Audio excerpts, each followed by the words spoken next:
Siguradong boring buong scene kung di ako dumating. Sino papakinggan na may mga taste? Baby,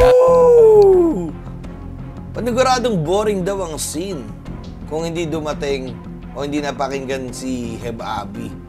Are you agree with that, mga tol? damn! Basta sabihin ng iba hindi mo kaya. Maniniwala din sila, huwag kang magduda. Yo, check mga kanong nagpapatok. Anong putok na balita sa inyo? Putok na balita saan? For today's video mga tol, gagawa tayo ng track na request ng ating followers or subscribers na walang iba kundi si Clint or also known as KLNT. The reason why kung ba't ni-request niya to is nakita niya yung ginawa nating reaction video patungkol doon kay Zay at kay Heb Abby na ang title ng track is Subumoto. Then sinabi niya meron din daw nilabas sa track si Sika na remix track kasama si Heb Abby at si Helmer. At umabot pala ng 18 million views ang track na to 11 months ago. What the fudge, man? Sige, tingnan natin. Sika, Amboy Shit, remix fit Heb Abby and Helmer. Big shoutout, Mr. Brown Films. Ayan, big shoutout sa'yo, kuya. Naka, white tea, laging fresh dating. Alam mo, pangalan kahit hindi banggitin yan. Di ako na rin naman maghangin pa, I just do my thing, pero still panis. Blue bills on me, I be on my amboy shit. Gotta play like a ballin', Hey! cause I be on my amboy shit. Blue bills on me, I be on my amboy shit. Gotta play like a ballin', cause I be on my amboy shit.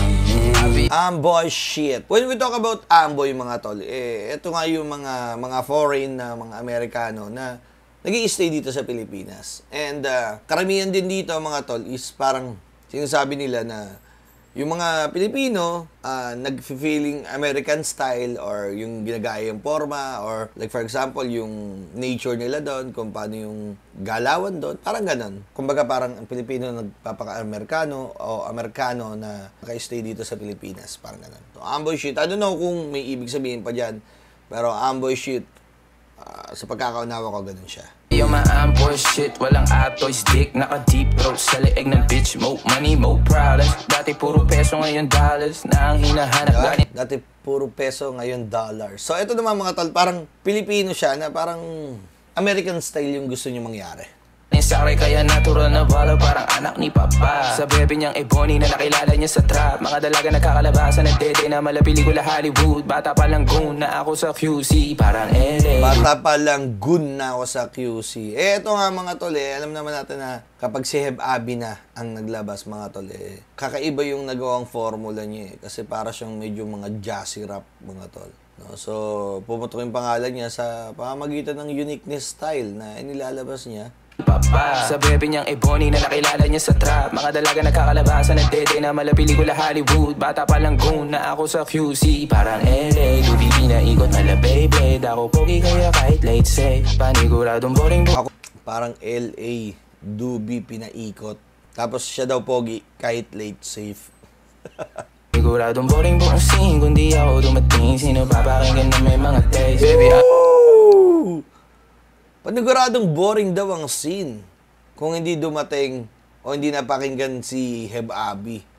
Are you agree with that, mga tol? Gusto mo bang kumita habang pinapanood ang paborito mong sports? Well, gusto kong ipakilala sa inyo ang 1xBet. At ang malupit pa dito ay sa unang deposito mo mga tol, pwede kang makakuha ng up to 7,000 bonus. Kung paano makuha yun, i-click mo lang yung link na nasa comment section at mag-register ka na dyan at i-type mo lang ang promo code na paputok. At syempre, pwede kang tumaya sa NBA, PBA, UFC, boxing, at marami pang iba na pwede pagpilian sa 1xBet. At syempre, kung malupit ka mag-predict kung sinong mananalo sa mga naglalaban, ay automatic pera agad yun. At kung feeling mo naman ay paldong-paldo ka na, ano pang hinihintay mo? I-cash out mo na yan dahil napakadali mag-cash out dito. Meron nga pala ditong GCash, Paymaya, at syempre, bank. Kaya ano pang hinihintay mo? Download nyo na ang 1xBet. Wait, there's more. Keep it fun. Gamble responsibly. Bawal nga pala to sa minor, ha? Dako pogi kaya kahit late say. Paniguradong boring buong scene kung di ako dumating. Sino papakinggan na may mga taste? Baby, I'll be on my island. Okay, ganito yung nangyayari mga tol na parang kiniklaim ni Heb Abby na boring ang scene kung hindi ako dumating. At the same time, sino yung papakinggan ng mga classic yung tenga? Sino yung papakinggan ng mga magaganda yung taste kung hindi lumabas si Heb Abi? Ibig sabihin, sa totoo naman talaga, di ba, ang bawat tenga ng tao, may kanya-kanyang pandinig yan, di ba? May taste. Ngayon, sa mga sinasabing classic taste, si Heb Abi yung nag-hook kung bakit nagustuhan ng mga tao yon. Parang ganon. Paniguradong boring buong scene. Kung di ako dumating, sino papakinggan na may mga taste? Baby, I'll be on my island team. Filipino boy with American dreams. Casual with Filipino boy with American dreams. So, ganun yun ganun siya. Kumbaga parang iba yung basta yun nga yung amboy, parang ganon. So, I hope you understand mga tol, I hope you get it. thing around me cream. Amboy shit, nakachiting sa labas. Buong plane, nakabust down, baby. I be on my amboy shit. Got the plane laging ballin'. Cause I be on my amboy shit. Bills on me. Tsaka dito mga tol, ito, big shoutout nga pala kay Shanti. Ayan, si Shanti. Isa sa napapansin ko kasi, kapag may contract ka sa isang bagay, like for example sa Universal, di ba? Nalilimitahan yung collaboration niya.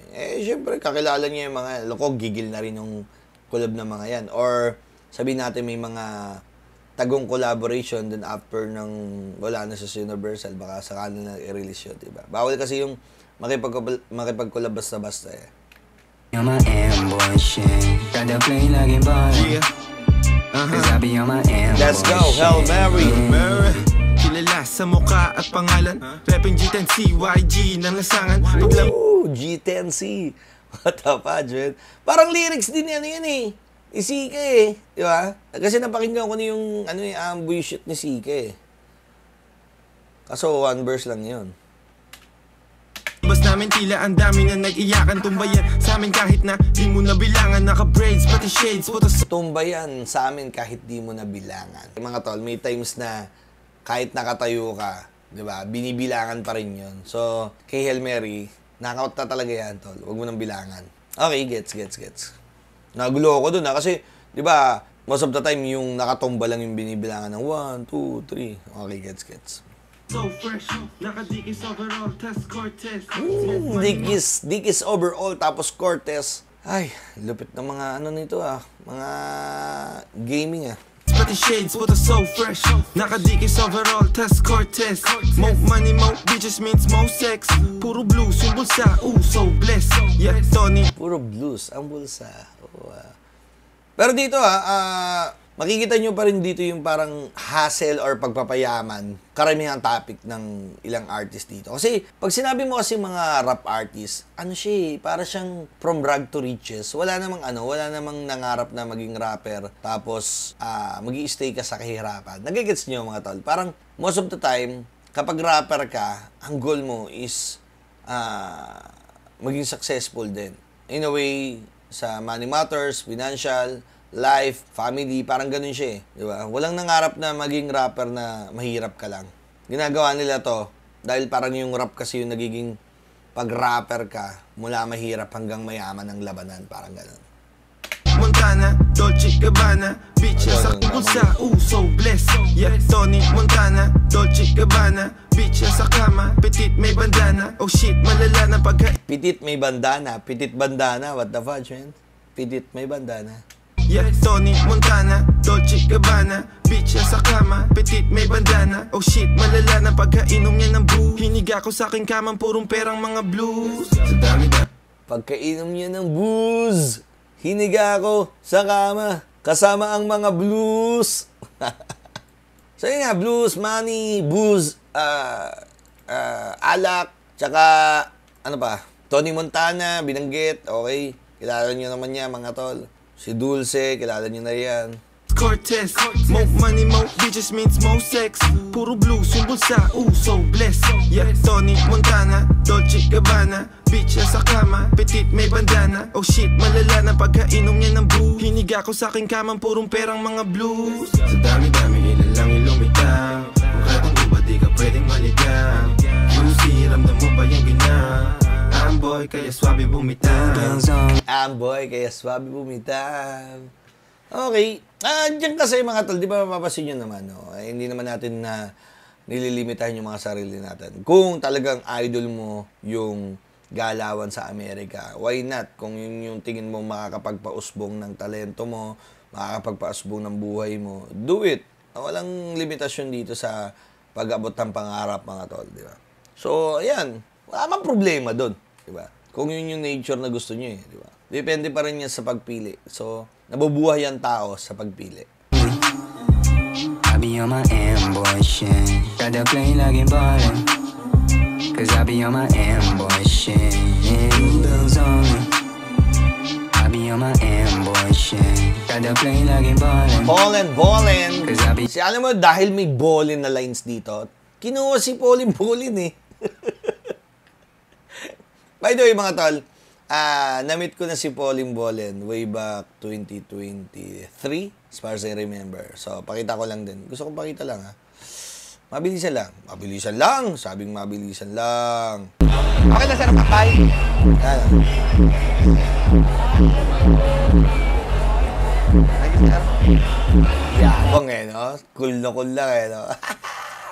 Be on my amboy shit.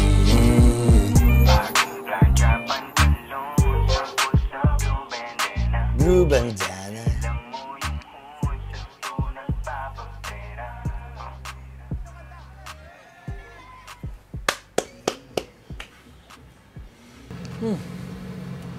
Okay. Ay, may mga sponsor pa pala sila, no?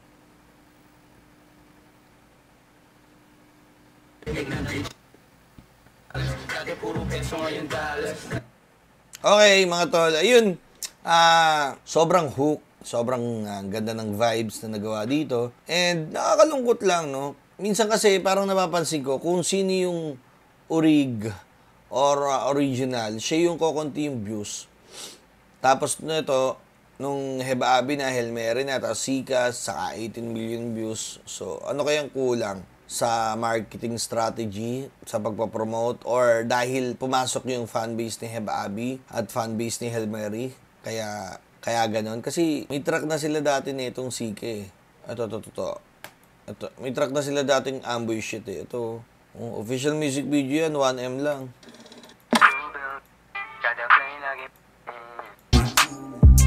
I be on my amboy shit. Gotta play like a ballin'. Diba? Pero ganoon talaga. Kailangan mong mag-invest. I don't know kung nagbayad si Sika. Pero para sa akin maganda talaga yung track. Kahit solo lang ni Sika to, maganda talaga yung track. Maganda yung vibes. Pero syempre, kung feeling mo nakukulangan ka sa resulta, try to explore. What if i-remix namin yung Amboy Shit with Hail Mary and Heba Abi? It works, di ba? So, well played pa rin, mga tol. Congratulations, and makikita ko naman yan kapag may nakita akong mga, ito, magpapareview, di ba? So, congratulations, Sika. I hope to see you soon. And, syempre, big shoutout din kay KLNT or Clint sa pag-request nito. So, keep safe palagi.